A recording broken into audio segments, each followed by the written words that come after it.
Last class में हमने nervous system को 3 पार्ट में डिवाइड किया था। First was CNS, that is central nervous system, और इसमें हम पढ़ने वाले हैं ब्रेन एंड स्पाइनल कॉर्ड। ठीक है। इसके अलावा सेकंड था आपका पेरिफेरल नर्वस सिस्टम। इसमें पेरिफेरल्स के बारे में यानी कि नर्व्स के बारे में पढ़ना है हमें। 2 टाइप में डिवाइड किए थे इसको, एक स्पाइनल और एक और का नाम क्या दिए थे, cranial. Cranial is for brain and spinal is for spinal cords. ठीक है। And third was ANS. इसका कुछ एग्जांपल बताना ना। 2 टाइप में डिवाइड किए थे, सिंपैथेटिक एंड पैरासिम्पैथेटिक। अगर एक कोई एक्शन को इंक्रीज करेगा तो दूसरा उसको डिक्रीज करेगा, अगर एक उसको डिक्रीज कर रहा है तो दूसरा उसको इंक्रीज करेगा। एंड दोनों एक दूसरे के ऑपोजिट काम करते हैं। ठीक है। आज हमें स्टार्ट करना है सीएनएस। सीएनएस में will starting the human brain. ठीक है। तो सबने हैंड डाल दिए ह्यूमन ब्रेन की। ठीक है। तो इसका पहले कंस्ट्रक्शन देखते हैं, क्या है इसका कंस्ट्रक्शन। फिर एक एक पार्ट्स का अपन फंक्शन देखेंगे, क्या क्या काम का है हर एक पार्ट। ठीक है। तो अगर अपन देखें तो ब्रेन को हम बेसिकली 3 पार्ट में डिवाइड कर सकते हैं। एक होता है आपका फोर ब्रेन, एक होता है मिड ब्रेन और एक होता है हिंड ब्रेन, पीछे का। एक सामने का, एक बीच का और एक पीछे का। 3 पार्ट में डिवाइडेड ब्रेन आपका। ठीक है। उसमें सबसे मेन पार्ट जो सामने वाले में होता है या मिड में होता है आप बोल लो, वो होता है cerebrum. That is the biggest part of our brain, जो actual thinking, intelligency and memory वाला पार्ट होता है। जो हमारे जो भी मेमोरीज है वही स्टोर होती हैं, है ना। हम जो भी सोच पाते हैं, समझ पाते हैं, उससे डिसीजन ले पाते हैं, वो आपका सेरिब्रम ही करता है। और ये सारे आपके वॉलंटरी एक्शंस को कंट्रोल करता है। वॉलंटरी मतलब सोच समझ के हम कोई चीज करेंगे ना। इनवॉलंटरी तो अचानक से होती है और तुरंत होती है और अपने आप होती है। वो रिफ्लेक्स एक्शंस का जैसे एग्जांपल हो गया, तो वो हमारा सेरिब्रम कंट्रोल नहीं करता है। ठीक है। बट ब्रेन का एक पार्ट है जिसका नाम है मेडुला ऑब्लोंगेटा, ये उस पार्ट को कंट्रोल करता है। ठीक है। अगर आप देखें तो मेन 3 पार्ट होते हैं। एक सेरिब्रम होता है, ये जो आपको सामने पार्ट दिख रहा है, दिस इज सेरिब्रम। ये एक दूसरा पार्ट एक मेन होता है जिसको अपन बोलते हैं सेरिबेलम, दिस वन दिख रहा है, ये वाला पार्ट थोड़ा जो जो हिंड ब्रेन में आएगा। ठीक है। और एक उसी के जस्ट बगल में है, वो है मेडुला ऑब्लोंगेटा, ये वाला जो अल्टीमेटली जा नीचे रहा है, राइट। मतलब यही जाके नीचे स्पाइनल कॉर्ड बनता है। समझ रहे हैं, मेडुला ऑब्लोंगेटा यहीं पे है और यही जाके नीचे स्पाइनल कॉर्ड बनेगा। है क्लियर। ठीक है। तो मेन यही 3 पार्ट्स है। इसके अलावा छोटे छोटे पार्ट्स और है जिसके फंक्शन हमको पढ़ना है। जैसे अलग अलग लोब्स होते हैं यहाँ पे, है ना। जैसे ये एक छोटा सा लोब हो गया, ये छोटा सा लोब हो गया, ये एक छोटा लोब है, ये छोटा लोब है। इन सब लोब्स का अपना अपना फंक्शन है। जैसे एक लोब है ऑल्फैक्टरी लोब्स, वो आपके स्मेल की सेंसेशन को कंट्रोल करेगा। एक होता है optic lobe. Optic stands for any wave. अब वो वेव लाइट वेव होगी तो आईज वाले सिग्नल होंगे, और अगर वो वेव साउंड वेव्स होंगी तो वो हियरिंग वाले सिग्नल्स होंगे। समझ रहे। तो ऑप्टिक मतलब दोनों उसमें कवर हो जाएगा। इसमें आपका ऑडिटरी सिग्नल्स भी आ जाएंगे, उसमें आपके विजुअल सिग्नल्स भी आ जाएंगे, ऑडियो एंड वीडियो बोथ। मतलब आंख और कान दोनों आ जाएंगे। समझ रहे हैं। और एक तो ऑल्फैक्टरी लोब्स है जो स्मेल के लिए है। बाकी आपके कुछ लोब्स होते हैं जो टच को कंट्रोल करते हैं, टच को सेंस करते हैं, right. Ultimately every part of the brain is connected to the body. ठीक है। Via nerves, neurons. ठीक है। तो उसका सबका अलग अलग सेंटर होता है। ठीक है। जो उस पार्ट को सेंस करेगा, उस चीज को सेंस करेगा। ठीक है। चलो, इसमें पोजीशन और इसका शेप लिखते हैं, नीचे लिखना। ह्यूमन ब्रेन में, human brain is a soft whitish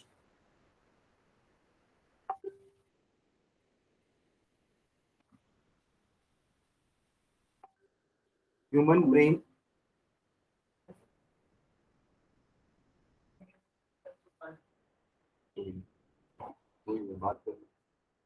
human brain is a soft whitish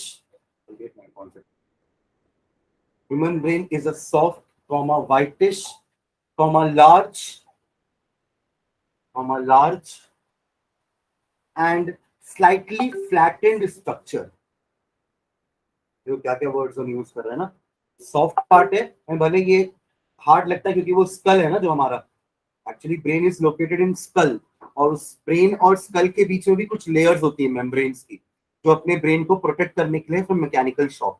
थोड़ा बहुत अगर कभी हम टकराते हैं तो तुरंत हमको ब्रेन में इंजरी नहीं होती ना, because there are some membranes जिसको हम मेनिंगस बोलते हैं। They are there to prevent brain from mechanical shocks, right. और उसके अलावा एक फ्लूइड भी होता है बीच में, मेनिंगस यानी मेम्ब्रेन्स के बीच में एक फ्लूइड भी होता है जो आपके, हाँ सेरिब्रोस्पाइनल फ्लूइड होता है जो आपके शॉक्स को एब्जॉर्ब कर लेता है, मतलब वो इंसुलेटर की तरह है, वो अंदर पास होने नहीं देता। कोई भी चीज अगर पास होने दे तो उसे अपन कंडक्टर बोलते हैं, और अगर वो नहीं पास होने दे तो उसे अपन इंसुलेटर बोलते हैं। तो that meninges and that liquid cerebrospinal fluid that is behaving like a insulator, getting what I am saying? ठीक है, तो इसलिए आपको यहाँ पे टफ दिख रहा है बिकॉज ये तो स्कल है ना, स्कल के अंदर ब्रेन है आपका। तो ब्रेन एक्चुअली में एक सॉफ्ट पार्ट है, it is a soft whitish large and slightly flattened, flattened तो है ही, है ना, ये वाला पार्ट पूरा फ्लैट होता है, flattened structure, flattened structure present in the cranial cavity, cranial, again cranial word is for brain, CRANIAL, इस कैविटी को हम क्या बोलते हैं, क्रेनियल। देखो जितने भी बॉडी के अंदर का पूरा हॉलो पार्ट है उसको अपन कैविटीज बोलेंगे। एक अब हमारी एब्डोमेन कैविटी थी, है ना, एक थोरैसिक कैविटी थी, अब ये भी तो पार्ट पूरा खाली रहेगा ना, अगर अंदर कुछ ब्रेन नहीं है मतलब अंदर का पार्ट पूरा खोखला है, खाली है, हॉलो है, राइट। तो उस हॉलो कैविटी को हम क्रेनियल कैविटी बोल रहे हैं, और वही आपका ब्रेन सिचुएटेड है, ठीक है। तो क्या लिखिए, it is present in the cranial cavity of skull, cranial cavity of skull,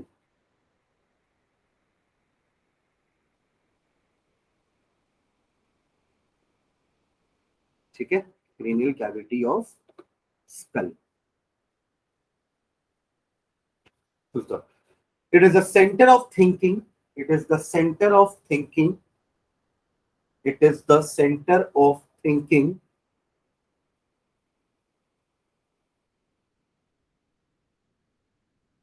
which involves complex mechanism, which involves, it is the center of thinking which involves complex mechanism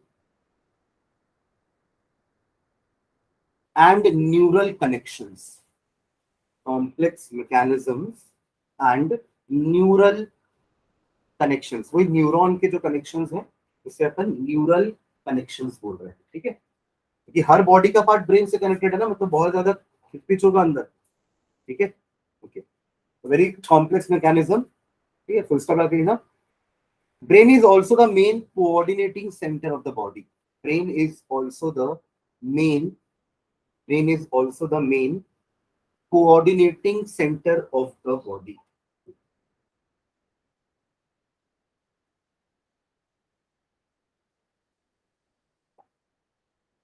ठीक है, next time लिखना मेनिंगस के बारे में लिखेंगे, उसी में continue करेंगे, ठीक है, पर अगले पैराग्राफ में लिखेंगे। Human brain is covered bye, human brain is covered bye, human brain is covered by 3 meninges और मेम्ब्रेन्स लिखे ना, MENINGES, मेनिंगस की स्पेलिंग है MENINGES,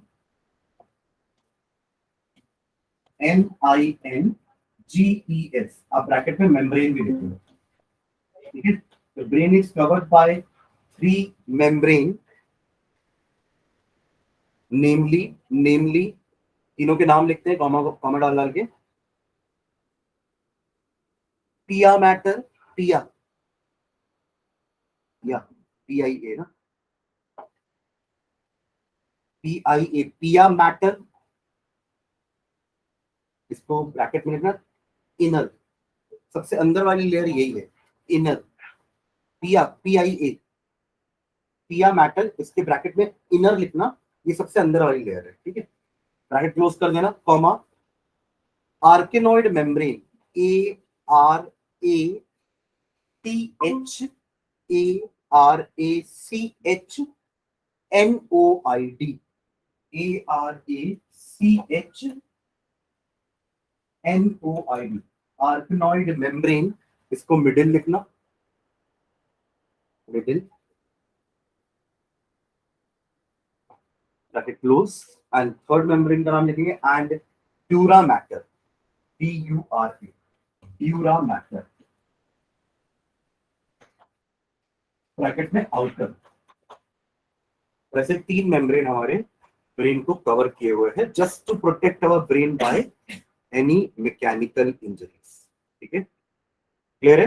पिया मैटर सबसे अंदर वाली, फिर बीच वाली आर्केनॉइड मेम्ब्रेन, एंड थर्ड वाली लेयर आपकी ड्यूरा मैटर। ठीक है, चलो नेक्स्ट लाइन में लिखना, the space between these मेनिंगस,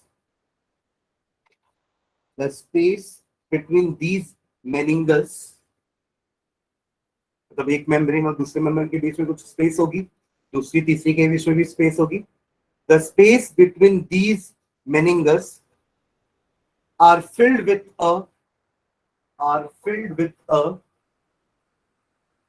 filled with a cerebrospinal fluid।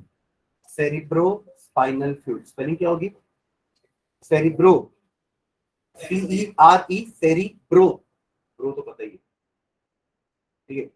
CEREBRO, तो स्पाइनल भी पता है, cerebrospinal fluid, क्लियर है।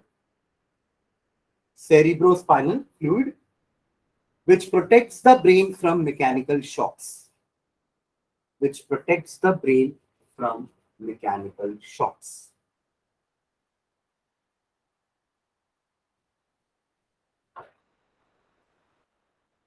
which protects the brain from mechanical shocks,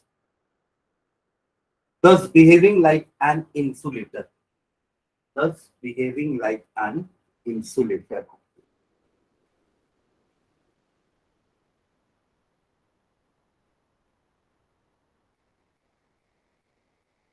And membranes protect the brain from mechanical injuries, and meningus protects the brain from mechanical injuries, from mechanical injuries,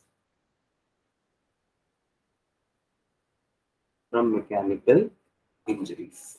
ठीक है,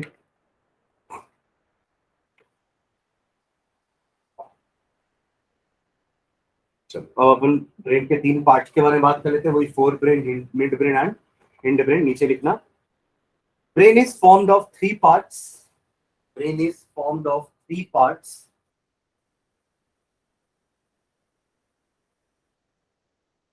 brain is formed of 3 parts.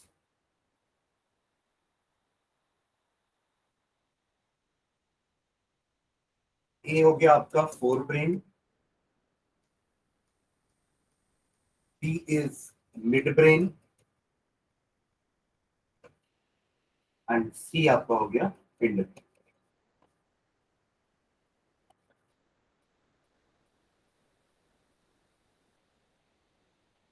पहले ए के बारे में बात करेंगे, fore brain reading डाल लेना, FOUR मत लिखना भैया ना, 4 ब्रेन नहीं है, सामने का पार्ट फोर ब्रेन। ठीक है, ओके, इसमें लिखो, it forms 2/3 of the brain, it forms 2/3 of the brain, it forms 2/3 of the brain, मतलब ब्रेन का 67% हिस्सा तो फोर ब्रेन, समझ रहे? वही, क्योंकि इसमें मेन पार्ट सेरिब्रम है, और सेरिब्रम हमारे ब्रेन का सबसे बड़ा हिस्सा है। जो भी अपन वो ऐसे इंटेस्टाइन जैसा देख पाते हैं ना, उसको ग्रूव्स बोलते हैं, उसको वो बेसिकली सेरिब्रम है पूरा। ठीक है, तो क्या लिखिए, it is 2/3 of the brain and is the main thinking part, and is the main thinking part, and is the main thinking part। It is formed of 3 parts, it is formed of 3 parts। देखना, numbering ध्यान से करना अच्छे से ना, कि हम क्या क्या नंबर दे रहे हैं। फोर ब्रेन को अगर आपने ए दिया है तो मिड और हिंड को BC देंगे। अब इसके अंदर जो मेन पार्ट्स होंगे या जितने भी सब डिविजन होंगे, उनको आप रोमन लेटर दे दो या 1 2 3 4 दे दो, जैसा दिए, बट वो नंबरिंग ऐसी समझ में आनी चाहिए आपको। ठीक है, ये नहीं कर देना कि फोर ब्रेन का पार्ट हिंड ब्रेन में नजर आ रहा है, समझ रहे हैं नंबरिंग, है ना? तो इसको अपन 1 2 3 रोमन लेटर दे दें। ठीक है, तो क्योंकि फोर ब्रेन में भी 3 पार्ट्स हैं, तो क्या लिखे, it is formed of 3 parts. क्या लिखना, olfactory lobes, olfactory lobes, olfactory lobes, इसके बारे में एक लाइन लिख लो, फिर अपन सेकंड पार्ट लिखेंगे. These are one pair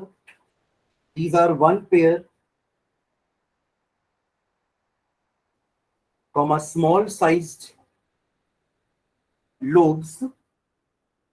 These are one pair small sized lobes which controls the sense of smell.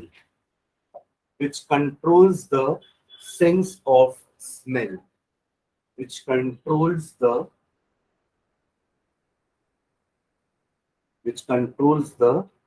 sense of smell. ठीक है, मतलब अगर ये पार्ट खराब हुआ तो आपको स्मेल तो आएगी, बट आप बता नहीं पाएंगे कि किस चीज की स्मेल है. समझ रहे?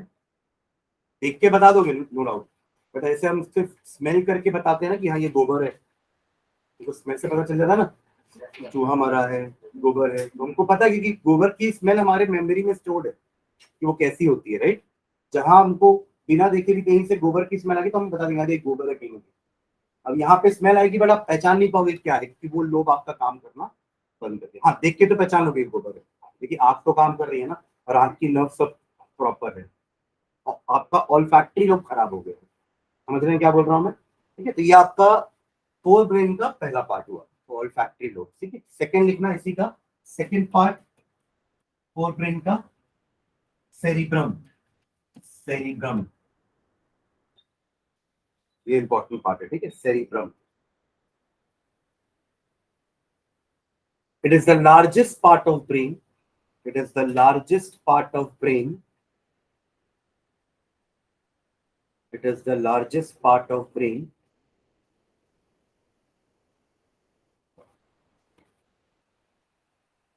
And is divided into two hemisphere. And it is divided into two hemisphere. बोलते हैं ना राइट ब्रेन लेफ्ट ब्रेन, सुने कभी ऐसा?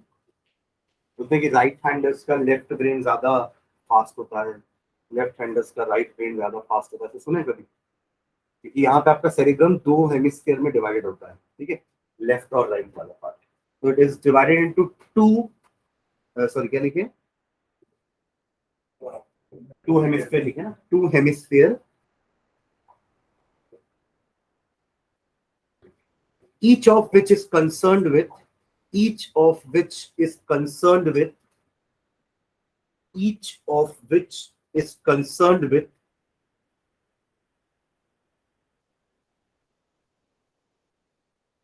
specific functions.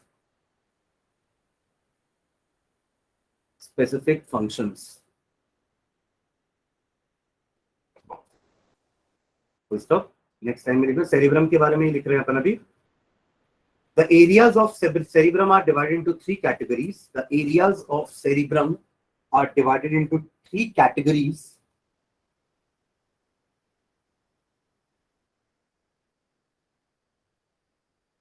The areas of cerebrum are divided into three categories.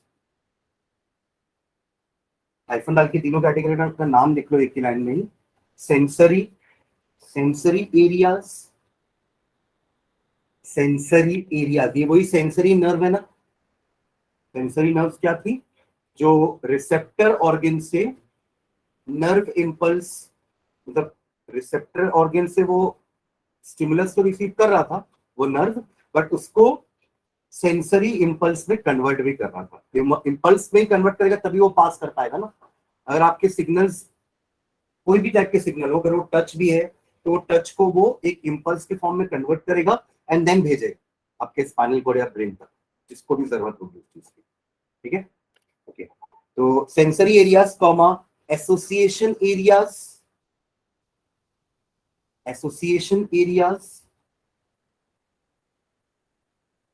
And motor areas. ये वही तीनों nerves के नाम है ना, याद आ रहा है सबको? Sensory, association and motor. मतलब ये जितने भी हमारे सेंस ऑर्गन से पल्स, ये इंपल्स जा रही है ना, वो आपके सेरिब्रम में जा रही है. सोचने वाला, मतलब ये हमारे स्पाइनल कॉर्ड से भी कनेक्टेड है और यही चीज हमारे ब्रेन से भी कनेक्टेड है. हमें लगता है जहां पे कोई चीज के लिए सोचना है तो हम वो पार्ट ब्रेन तक जाएगा, मतलब वो सिग्नल्स ब्रेन तक जाएंगे, और जहां हमें लगता है कि ये पार्ट का सोचने का जरूरत नहीं है तो वो सिग्नल्स आपके स्पाइनल कॉर्ड. समझ रहे हैं मैं क्या बोल रहा हूँ? मतलब अगर ये कोई सेंस ऑर्गन्स का कुछ वॉलंटरी एक्शन होगा तो ब्रेन कंट्रोल करेगा, और अगर इनवॉलंटरी एक्शन होगा तो आपका स्पाइनल कॉर्ड कंट्रोल करेगा। ये हमारी आंखों से हम दोनों टाइप के काम करते हैं ना, हम देख के कुछ सोच समझ के भी काम करते हैं, और कुछ देख के हम इंस्टेंट वाले काम भी करते हैं। तो जो इंस्टेंट वाले काम है वो स्पाइनल कॉर्ड कंट्रोल करेगा, बट देख के कुछ सोच समझ के काम करना है। राइट नाउ जैसे आप लोग मुझे देख रहे हो, आप लोग ये डायग्राम देख रहे हो, उसको समझ रहे हो, तो आपका ब्रेन इंटरप्रेट कर रहा है ना इस चीज को, आपको समझ में आ रही है चीज, आपके दिमाग में वो बैठ रही है, आपको याद रह रहा है। तो ये सब कौन कर रहा है? Sensory nerves, association nerves and motor nerves.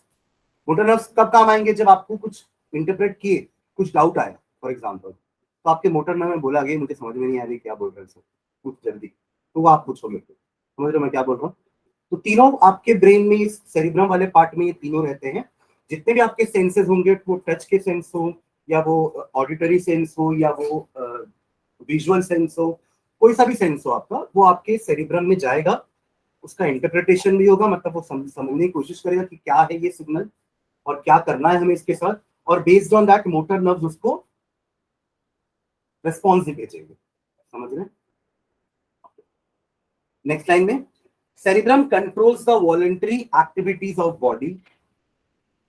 ये इसका फंक्शन लिख रहे हैं, ठीक है? सेरिब्रम, CEREBRUM, स्पेलिंग सही लिखिए ना सेरिब्रम की। हाँ, cerebrum controls the voluntary actions या एक्टिविटीज ऑफ बॉडी, जो हमारे विल पे, ठीक है?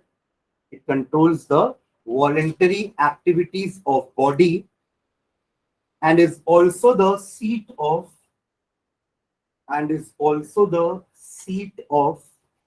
SEAT, seat of memory, comma will mercy है ना, comma intelligence and learning। क्या क्या बोला मैंने? सीट ऑफ मेमोरी, विल मतलब वॉलंटरी एक्शन जो हमारे विल पे कंट्रोल करेंगे, और इंटेलिजेंसी एंड लर्निंग। समझ? तो चीजों को आप तभी लर्न कर पाओगे जब आप देख पाओगे, समझ पाओगे, राइट? तो learning, intelligence, memory and will का पार्ट है ये आपका सेरिब्रम। समझ में आ रहा है? ठीक है? तो आप लोग पिक्चर देखेंगे तेरे नाम, वो कैसे देख लियो? वो भी तो आप लोग के जमाने की पिक्चर नहीं है ना, वो भी तो पहले, बहुत पहले की पिक्चर है ना। हाँ हाँ, तो उसमें क्या होता है ना, सलमान खान को देखे, पूरी पिक्चर देखे हो ना, किसी वो गाना सुने हो यार, वो से उसके बाल के लिए देखे पिक्चर। वो हमारे जो ये ट्रेन के डब्बे होते हैं ना, जो मैग्नेट से चिपकते हैं आके, वो पार्ट कैसा फ्लैट रहता है ना, देखिए उसको, है ना? वही दोनों आके चिपकते हैं ना, एक डब्बे का दूसरे डब्बे का सर। तो उस पिक्चर में सलमान खान को ऐसे पकड़े थे दो गुंडे, तब ऐसा है, ये मान लो वो ट्रेन का ऐसा बोला है, ठीक है? इमेजिन कर रहे हो ना, और यहाँ सलमान खान, ठीक है, और यहाँ दो गुंडे उसको ऐसे पकड़े हैं, और उसके सर को ऐसा ले जाके उसमें ठोके थे 2-3 बार। ये वाला पार्ट सेरिब्रम, उसकी याददाश्त चली गई, मेमोरी वाला पार्ट गायब हो गया। समझ रहे हो ना? हाँ, मतलब मेमोरी पार्ट खत्म हो गया ना पूरा, तो उनको उसे याद नहीं रहेगा, पुराना सब पिछला सब भूल जाएंगे। हाँ हाँ, मतलब जितने पार्ट खराब होंगे ना ब्रेन के, वो सब काम करना बंद कर देंगे। समझ रहे? जो भी ब्रेन कंट्रोल कर रहा होगा ना, जितने भी पार्ट्स को, उस जगह का एरिया जो खराब हुआ है वो काम करना बंद कर देंगे। ठीक है, चलो आगे बढ़े। हाँ, तो सेरिब्रम का हो गया, it controls the voluntary activities and it is also seat of memory, will, intelligence and learning. ठीक है, okay. Third part, forebrain का ही एक थर्ड पार्ट है, फोर ब्रेन का थर्ड पार्ट देखो, डाइएन्सेफेलॉन, DIENCE, डाइएन्सेफेलॉन, THALON। देखो मैं हर बार स्पेलिंग ऐसी ब्रेक करके लिखता हूँ ताकि आप लोग याद रखो, है ना? बस प्रोनाउंसिएशन सही रहनी चाहिए, अगर प्रोनाउंसिएशन सही नहीं करेंगे तो फिर लिखेंगे भी गलत। है क्लियर? है ना? डाइएन्सेफेलॉन, एलॉन नहीं, ठीक है? एनसेफेलॉन। ठीक है, लिखिए सर, इसके बारे में लिखना। It is completely covered by cerebrum, it is completely covered by cerebrum. Actually ये ऊपर का पूरा पार्ट सेरिब्रम है, बाकी जो है ना वो सेरिब्रम के नीचे है, पर है वो भी फोर ब्रेन की पार्ट, क्योंकि है तो सामने ही, बट सेरिब्रम के नीचे। सेरिब्रम ने तो पूरा एरिया कवर करके रखा हुआ है, यहाँ से लेके पूरा एरिया सेरिब्रम का है। ठीक है, तो रिडजेस एंड ग्रूव्स, इसको अपन रिडजेस एंड ग्रूव्स बोलते हैं। यहाँ दिख नहीं रहा है प्रॉपर, आपने देख लेना, जस्ट लाइक इंटेस्टाइन, जैसे इंटेस्टाइन जैसे कैसे कॉइल्ड रहता है ना, तो आपको जैसे वो दिखते हैं ना, उनको अपन रिडजेस एंड ग्रूव्स बोल रहे हैं। समझे, जैसे टायर वायर में होते हैं ना वो ऐसा, उस टाइप का स्ट्रक्चर, वो पूरा सेरिब्रम है। तो उसमें आपके ब्रेन का पूरा 80% वेट आपके ब्रेन का तो सेरिब्रम का ही है।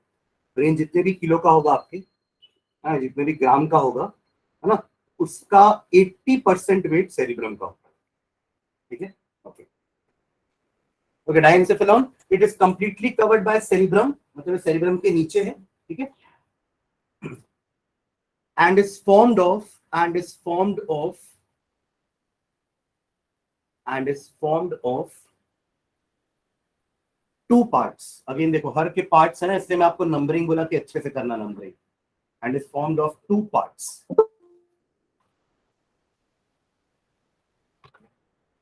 ठीक है, फर्स्ट लिखना इसका फर्स्ट पार्ट थैलेमी, THALAMI, थैलेमी, THALAMI, थैलेमी। इसको क्या नंबर दोगे? 1। ठीक है, रोमन लेटर्स यूज कर चुके हैं, ABC भी यूज कर चुके हैं अपन, है ना।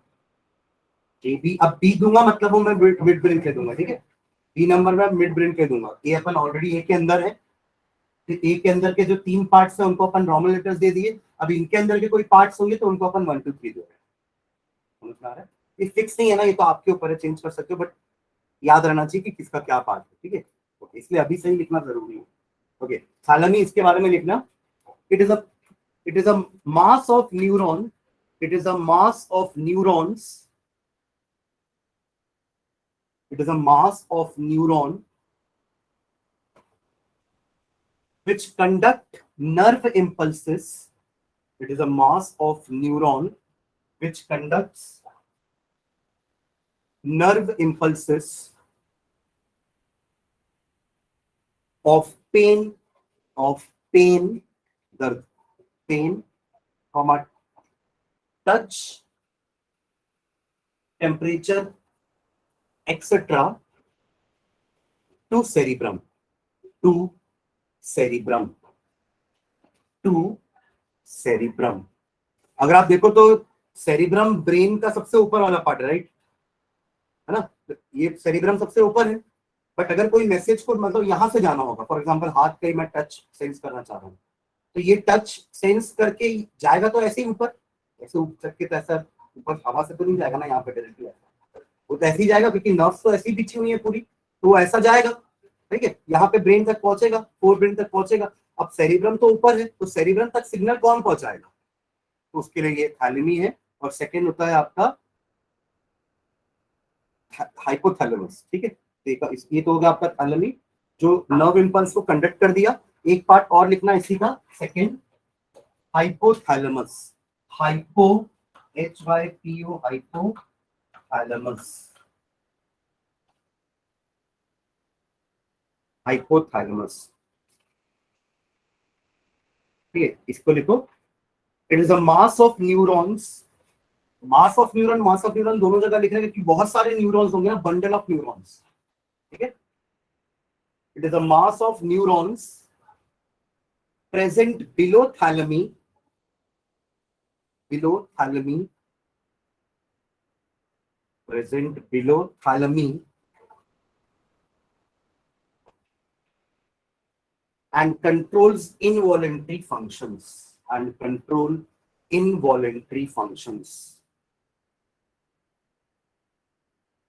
controls involuntary functions like hunger, comma, thirst, sweating,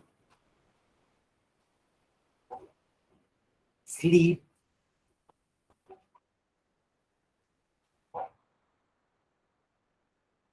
blood pressure, etc. Sleep, नींद आना भी एक इनवॉलंटरी एक्शन है ना, आप कंट्रोल नहीं कर सकते उसको, आएगी तो आएगी, ठीक है। अपन जो कॉफी वॉफी पीते हैं, कैफीन अगर लेते हैं, उससे ये वाला पार्ट थोड़ा सा शांत हो जाता है, ब्रेन वाला, इसलिए अपन को फिर कुछ समय के लिए नींद नहीं आती, ठीक है। मतलब हमारे खाने पीने से भी ब्रेन के सेंसेस में कुछ ना कुछ चेंजेस आते हैं। जैसे अगर एक कोई आदमी है, उसने शराब पी ली, दारू पी ली, तो उसका ये जो पार्ट है सेरिबेलम, अभी अपन पढ़ेंगे, पिंड ब्रेन में होता है वो आपके ना बॉडी का बैलेंस कंट्रोल करता है, इक्विलिब्रियम बैलेंस। तो अगर मैं सही चल पा रहा हूँ, मतलब मेरा वो सेरिबेलम प्रॉपर काम कर रहा है।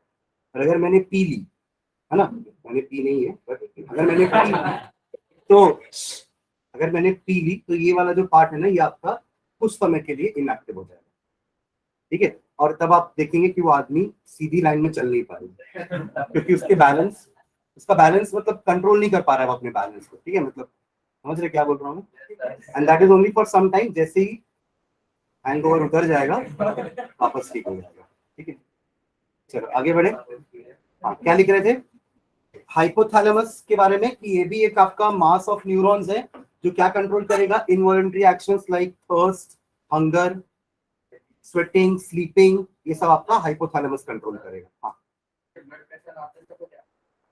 ब्लड प्रेशर जिसे नापते हैं वो स्टिग्मोमैनोमीटर था, वो जो ब्रीफकेस जैसा आता है उसमें आपका मैनोमीटर है ना। बाकी वो और क्या क्या रखते हैं, वो स्टेथोस्कोप भी रखेंगे, क्योंकि उनको साउंड सुनना होता है कि कब साउंड बंद होगा, कब साउंड वापस से चालू होगा, और कब साउंड फिर से बंद होगा, ठीक है। तो उससे वो बताते हैं कि कितना प्रेशर है, दो टाइप का, सिस्टोलिक और डायस्टोलिक, ठीक है।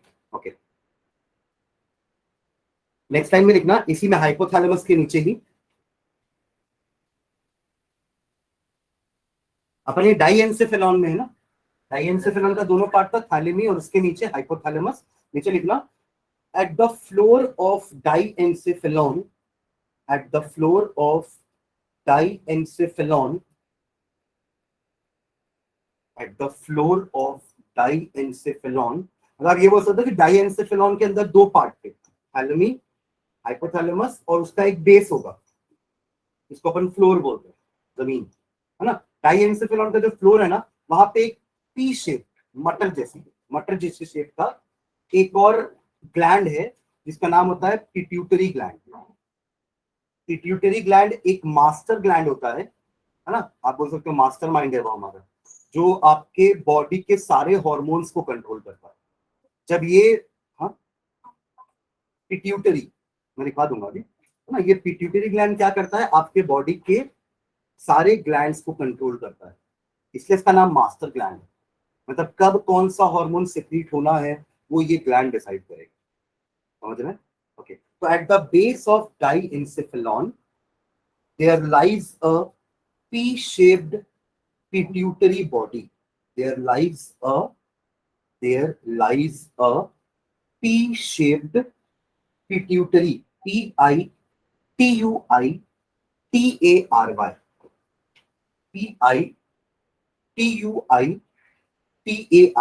pituitary।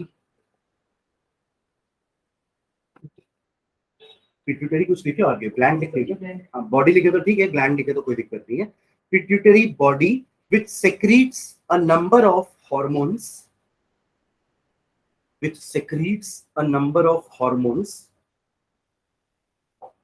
which secretes a number of hormones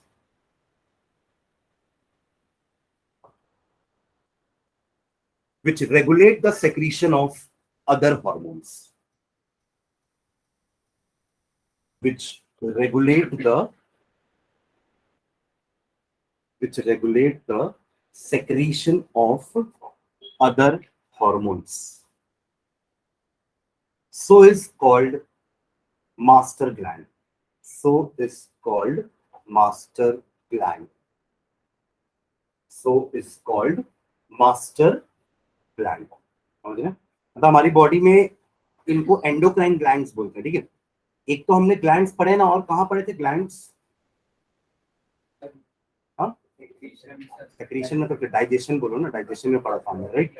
digestion में हमारे वो पूरे माउथ से लेके इंटेस्टाइन तक अलग अलग ग्लैंड्स थे, salivary gland, gastric gland, pancreas, pancreas भी एक ग्लैंड है, लीवर भी एक ग्लैंड है, उसके बाद इंटेस्टाइन के अंदर भी एक ग्लैंड था जो अलग अलग टाइप के जूसेस सेक्रेट कर रहे थे, राइट। और इनको ना हम एक्सोक्राइन ग्लैंड बोलते हैं। एक्सोक्राइन का मतलब क्या होता है, इधर इधर इधर, एक्सोक्राइन का मतलब क्या होता है, एक्सोक्राइन ग्लैंड ये उन्हीं जगह पे है जहां पे उनको सेक्रेट होना चाहिए। जैसे सलाइवा यहीं पे है ना, कहीं और नहीं है सलाइवरी ग्लैंड कि वहां से सलाइवा सेक्रेट होकर हमारे माउथ में आता, ऐसा नहीं। सलाइवरी ग्लैंड टंग में ही है और यही सलाइवा सेक्रेट करता है, यही उसका काम भी है। Getting what I am saying. But hormones वाले जो ग्लैंड होते हैं ना, उनको अपन एंडोक्राइन ग्लैंड बोलते हैं। एंडोक्राइन का काम मतलब ऐसा नहीं कि जहां पे है वो वहीं पे काम करेगा, ऐसा नहीं। ग्रोथ तो बॉडी के हर पार्ट्स में होनी है ना, ग्रोथ तो आपके बॉडी का हर पार्ट करता है, every part needs growth and development, right. But वो ग्रोथ हॉर्मोन्स आपके ब्रेन में है, तो ब्रेन से वो पूरे बॉडी पार्ट्स तक जाते हैं, हर बॉडी पार्ट्स तक। अगर किसी बॉडी पार्ट तक नहीं पहुंचे मतलब वो वाला बॉडी पार्ट प्रॉपर ग्रोथ नहीं कर पाएगा। Getting what I am saying. तो इनको एंडोक्राइन ग्लैंड्स बोलते हैं, जो सिचुएटेड एक जगह पे हैं बट वो काम हर जगह करेंगे। और ऐसा क्या है हमारे बॉडी में जो हर जगह जाता है, तो ये ब्लड में हॉर्मोन्स को डाल देंगे।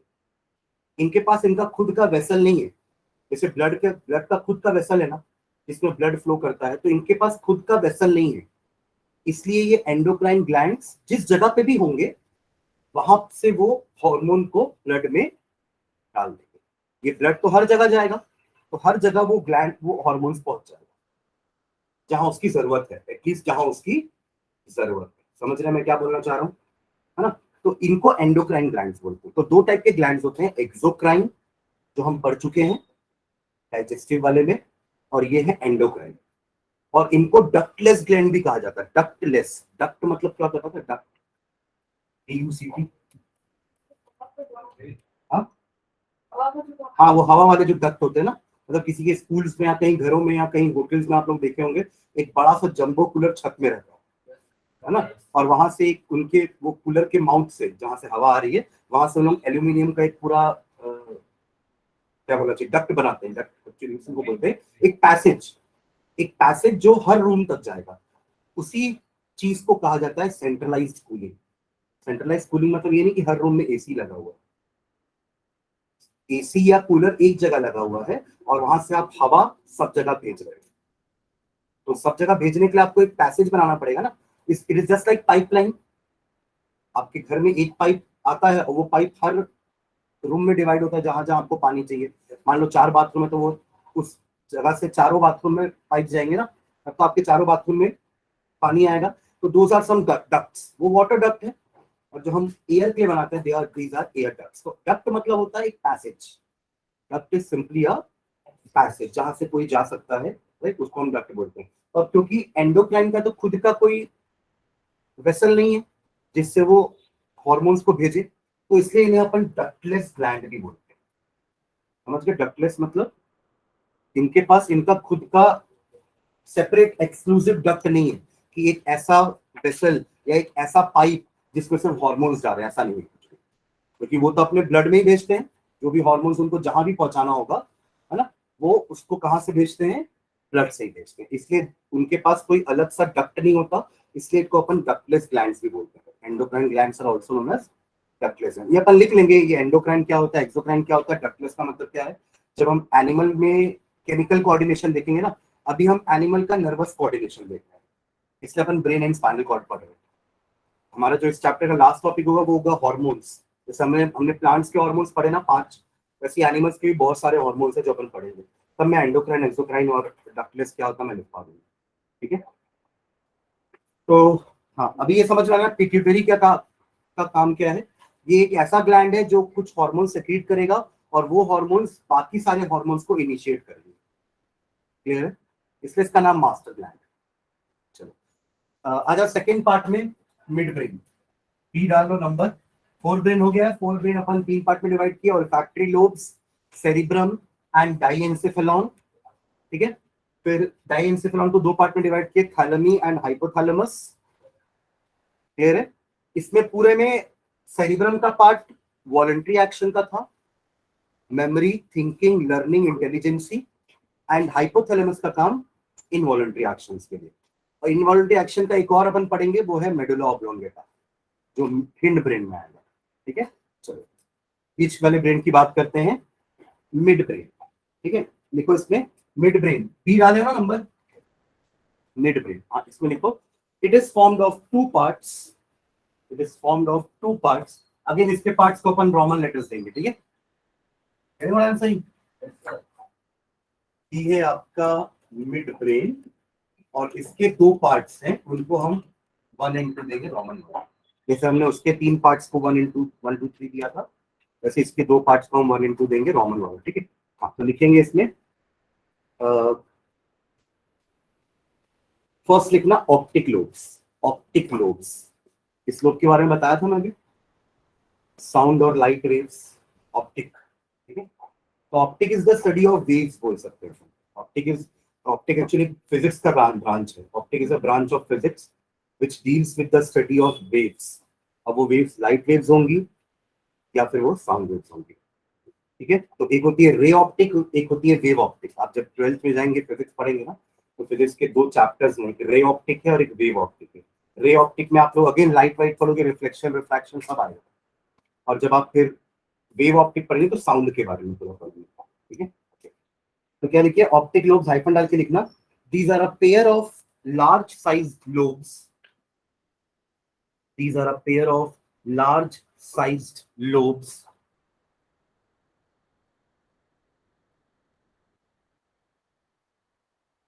which control movement of head, eyes, which controls the movement of head, which controls the movement of head, comma, eyes in response to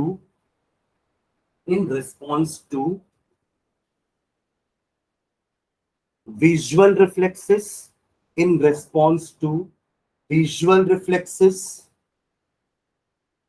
of sight। Visual reflex तो साइट का ही होगा ना, visual reflexes of site and auditory reflexes of sound, and auditory reflexes of sound. समझ में आ रहा है क्या बोल रहा हूं मैं? जैसे आपको पीछे से कोई आवाज देता है या कहीं से भी कोई आवाज देता है, तो आप सर घुमा के देखते हो ना, ऐसा ना, यहाँ से आवाज देता आप यहाँ देखोगे, आपको समझ में आता है ना किसी ने पीछे से आवाज दी या ऊपर से आवाज दी, राइट? यस, लाइट पीछे से आ रही है कि लाइट सामने से आ रही है कि लाइट नीचे से आ रही है, आपको समझ में आता है ना? तो ये इसलिए कर पा रहे हैं बिकॉज ये ऑप्टिक लोब्स आपके एक्टिव है। ये आपके हेड मूवमेंट की, यहाँ से आवाज है, गाड़ी यहाँ से निकली तो यहाँ देखेंगे ना, यहाँ तो देखेंगे। समझ रहे हैं ना मैं क्या बोलना चाह रहा हूँ? तो वो गाड़ी यहाँ से निकली, उसका साउंड आया, तो वो ये इस वक्त ऑप्टिक लोब काम किया। समझ रहे? तो ये हमारे हेड के मूवमेंट और आइस के मूवमेंट को कंट्रोल करता है बेस्ड ऑन रिफ्लेक्सेस। हमें अगर साउंड का सिग्नल आ रहा है तो हमारे हेड को जहां से आ रहा होगा उस तरफ ये घुमाने की कोशिश करेगा, ये बताएगा हाँ इधर से साउंड आ रहा है। समझ रहे जो लाइन लिखे हैं? तो optic lobe controls the movement of head and eyes based on what? The reflexes. Site वाले रिफ्लेक्सेस मतलब विजुअल रिफ्लेक्स होंगे तो साइट के होंगे, और ऑडिटरी रिफ्लेक्स होंगे तो साउंड के होंगे। हमें क्लियर? ठीक है, एंड सेकेंड पार्ट लिखेंगे इसका सेरिब्रल पेडुंकल्स। सेकेंड पार्ट, पहला हो गया आपका ऑप्टिक लोब्स, सेकेंड है आपका सेरिब्रल पेडुंकल्स। पेड लिखना पीडी और फिर अंकल, पेडुंकल्स। ठीक है, सेरिब्रल पेडुंकल्स। ठीक है, इसको लिखो आप हाइफन डाल के, these are a pair of nerve fibers, these are a pair of nerve fibers, these are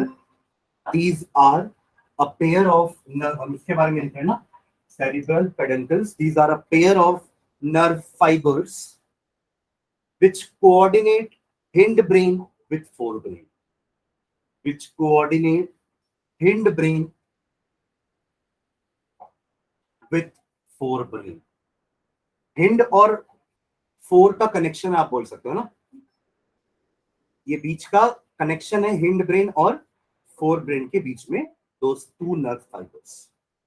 ठीक है, चलो और आ जाते हैं हिंड ब्रेन में.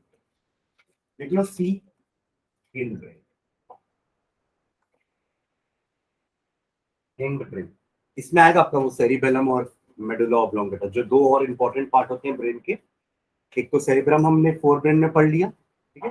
बाकी जो दो इंपॉर्टेंट और पार्ट है सेरिबेलम और मेडुला ऑब्लोंगेटा, वो अपन यहाँ पढ़ेंगे हिंड ब्रेन में. ठीक है, देखो इसमें it is formed of three parts. Again three parts. पहला cerebellum. Cerebellum cerebellum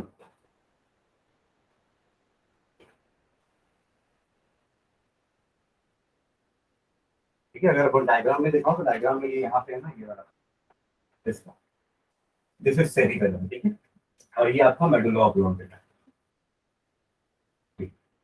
again roman letter दिए ना इसको, सेरिबेलम. तो इसके बारे में लिखेंगे it is a large size lobes. It is a large sized lobe it is a large sized lobe present below the cerebrum. Present below the cerebrum. Present below the cerebrum.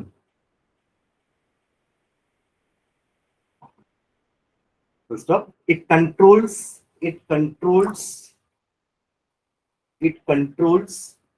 equilibrium. It controls equilibrium. Equi, then li, and then brium. Equilibrium. ठीक है, मतलब वही balance अभी जो मैं बता रहा था आप लोगों को ना. It maintains या it controls equilibrium and posture of the body. आपका बॉडी पोस्चर, बैठते समय, उठते समय, चलते समय आपका बॉडी पोस्चर कैसा है. ठीक है, it controls the equilibrium and posture of the body and coordinates the voluntary movements. And coordinates the voluntary movements. And coordinates the voluntary movements. ये चलना एक तरह का वॉलंटरी मूवमेंट है ना. मैं चाहूंगा तो चलूंगा, नहीं चाहूंगा तो नहीं चलूंगा, राइट. तो ये वॉलंटरी मूवमेंट को कोऑर्डिनेट करेगा. अच्छे से कोऑर्डिनेट कर पाया तो आप ठीक से चल पाओगे, और ठीक से कोऑर्डिनेट नहीं कर पा रहा है तो आप आड़े तरह चलोगे. ठीक है, समझ रहे हैं. तो ये हो गया आपका cerebellum, very important part. Second, हाँ लिखो पोन्स. PONS. PONS. पोन्स. इसमें लिखना it is a thick band of nervous या nerve fibers. It is a thick band of nerve fibers. It is a thick band of nerve fibers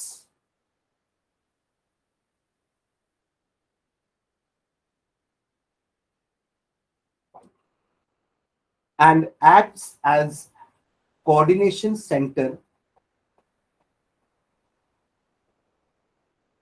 and acts as coordination center between different parts of the brain. Act as coordination center between different parts of the brain, especially between cerebrum and cerebellum. Especially between cerebrum and cerebellum. क्योंकि दोनों आपके voluntary actions को देख रहे हैं ना. Cerebrum में हमने लिखा था वॉलंटरी एक्शंस, और यहाँ हमने लिखा वॉलंटरी मूवमेंट. तो दोनों के बीच में कोऑर्डिनेशन होना जरूरी है, सेरिब्रम और सेरिबेलम के बीच में. तो पोन्स भी बेसिकली नर्व फाइबर्स का बंडल ही है जो इन दोनों के बीच का कोऑर्डिनेशन कर रहा है. ठीक है, एक लाइन और लिखना है इसमें. It also coordinates between the muscles of. It also coordinates between the muscles of. It also coordinates between the muscles of. It also coordinates between the muscles of two sides of body. Two sides of body. Body का two sides मतलब right left की बात कर रहे हैं ना, उनके muscles को भी कोऑर्डिनेट करेगा, ठीक है। Last part third, medulla oblongata, लिखोगे अपने से, मेड्यूला, मेड्यूला डबल एल लिखना, ठीक है, मेड्यूला, ठीक है, मेड्यूला।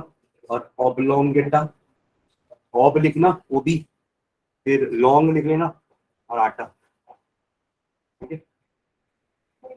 आटा लिखना, आटा मत, आटा लिखोगे तो डबल ए टी आ जाएगा ना, आटा, है ना। Ob, O B L O N G, long, then अटा, ए टी ए। हाँ, इसमें बहुत सारे ऐसे ही होते हैं, फ्रेंच तो नहीं, लैटिन या अधिकतर ग्रीक, जितने भी अपन साइंस में वर्ड्स देखते हैं ना, बहुत सारे लैटिन और ग्रीक वर्ड्स होते हैं। केमिस्ट्री में जनरली लैटिन वर्ड्स यूज होते हैं, बायो में जनरली ग्रीक वर्ड्स यूज होते हैं, ठीक है। चलो, तो मेडुला ऑब्लोंगेटा इस पे लिखना, तब लिख लेना स्पेलिंग सही से, M N E D U double L A O B L O N G A T A, ठीक है। It is the posterior most part of the brain, posterior मतलब पीछे का पार्ट, एंटीरियर मतलब सामने का पार्ट, ठीक है। It is the posterior, P O S T E R I O R, posterior part, posterior most part of the brain, and continues with spinal cord, and continues with spinal cord, मतलब यही नीचे जाके spinal cord बन जाएगा आपका, ठीक है। And continues with spinal cord, full stop. इसका फंक्शन लिखते हैं, it controls involuntary functions of,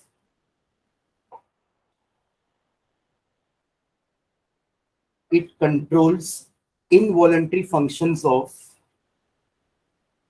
it controls involuntary functions of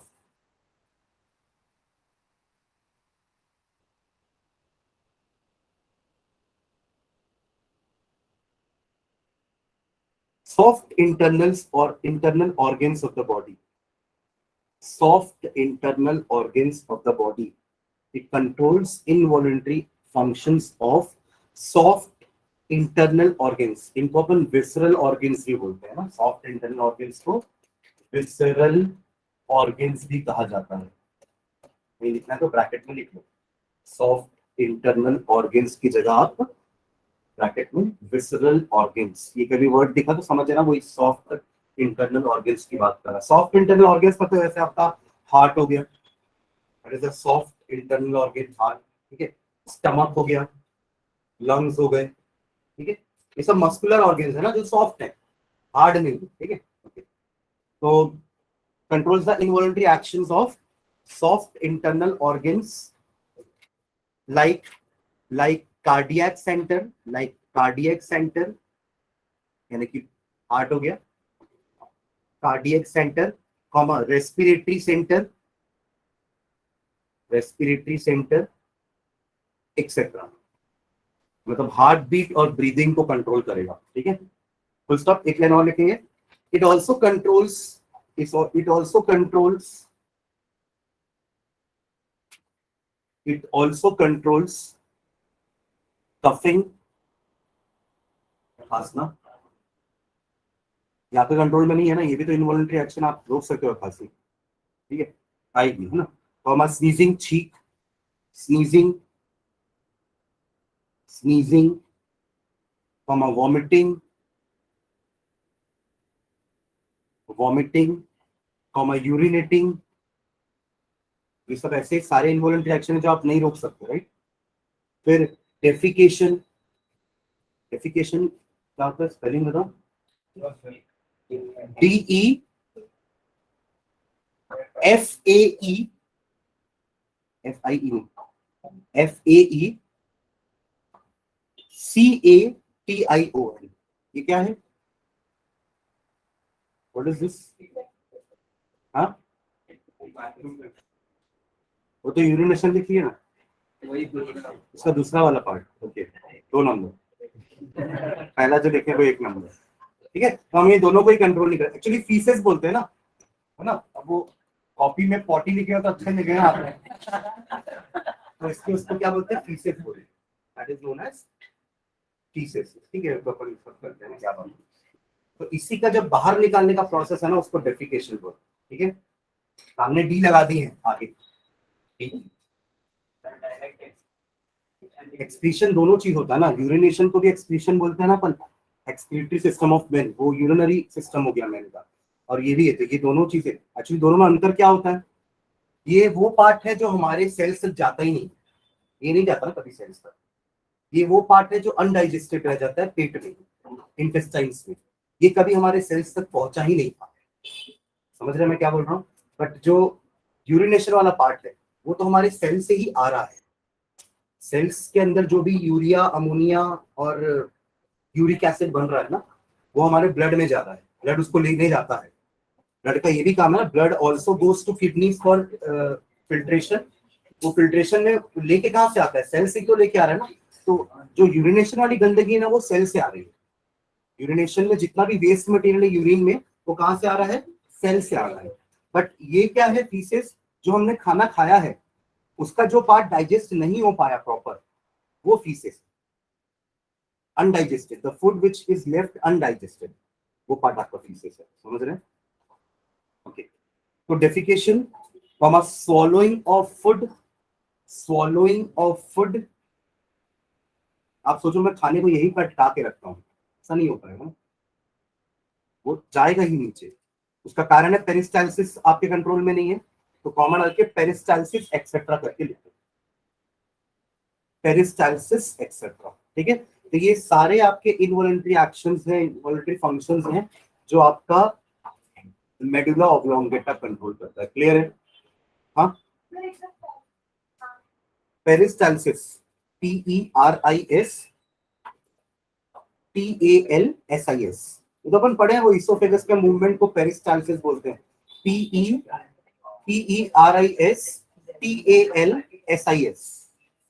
peristalsis, peristalsis.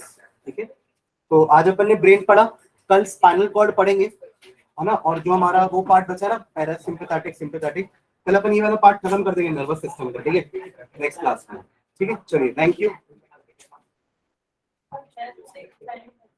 सब। तो मैथ्स ही रहेगा ना बेटा।